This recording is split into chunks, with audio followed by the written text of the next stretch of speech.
Seseorang di Irak dulu pernah berdagang, kemudian dia menemukan semua pedagang di pasar laku barangnya kecuali dia, dan dia orang miskin.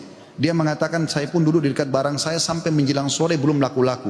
Maka tiba-tiba saya mengingat firman atau sabda Nabi SAW, man aksara istighfar, siapa yang memperbanyak istighfar, ja'alallahu lahu min kulli hammin faraja, Allah akan berikan kelapangan dari setiap kesedihannya, wa min kulli dikin makhraja, dan jalan keluar dari setiap masalahnya, dan juga razaqahu min haitsu la yahtasib, maka Allah akan berikan rezeki dari tempat tidak disangka-sangka. Maka dia bilang, saya pun beristighfar kepada Allah dan terjadi satu keajaiban yang luar biasa. Ternyata datang kepadaku hampir seluruh pedagang pasar datang dan mereka memperebutkan barang daganganku. Terakhir kisah seseorang yang bernama Abu Yusuf, saudaraku seiman, di musim haji, seorang syekh, dalam kisah yang tidak disebutkan namanya siapa, sedang menyampaikan masalah istighfar. Datang seseorang setelah pengajian bernama Abu Yusuf lalu berkata, Syekh, saya ingin bercerita tentang manfaat istighfar yang anda sampaikan tadi. Kata syekhnya, silakan.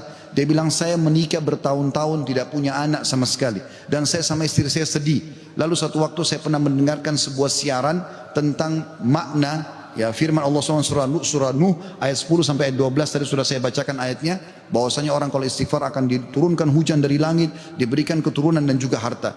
Lalu saya mengatakan kepada istri saya, wahai Ummu Yusuf, ayo kita istighfar, sudah bertahun-tahun kita berusaha berobat sana sini tidak punya anak. Maka dia sama istrinya mengatakan, kami pun beristighfar tidak mengenal waktu, tidak mengenal tempat kecuali di WC. Kita tidak baca di WC, di tempat tidur, di ruang makan, di halaman, selalu baca.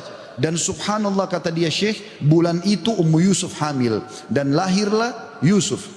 Begitu selesai hamil, lagi masa nifas, saya bilang, Ummu Yusuf, kita sudah bertahun-tahun tidak punya anak, ayo kita istighfar kepada Allah untuk anak yang kedua. Kata dia, anda tahu Syekh, selesai nifas Ummu Yusuf hamil dan kami dapat lagi anak kedua, dua-duanya laki-laki. Setelah anak kedua lahir, di masa nifas saya bilang lagi, wahai Ummu Yusuf, kita beristighfar kepada Allah untuk anak yang ketiga. Maka saya sama Ummu Yusuf beristighfar yang ketiga, dan ternyata selesai masa nifas hamil dan juga melahirkan di tahun ketiga anak laki-laki yang ketiga.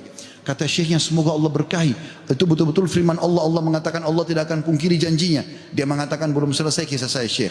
Setelah itu Ummu Yusuf berkata, wahai Abu Yusuf, kita berhenti dulu istighfar untuk mohon anak, istighfar untuk yang lainnya, tapi permohonan anak berhenti dulu sampai anak-anak besar.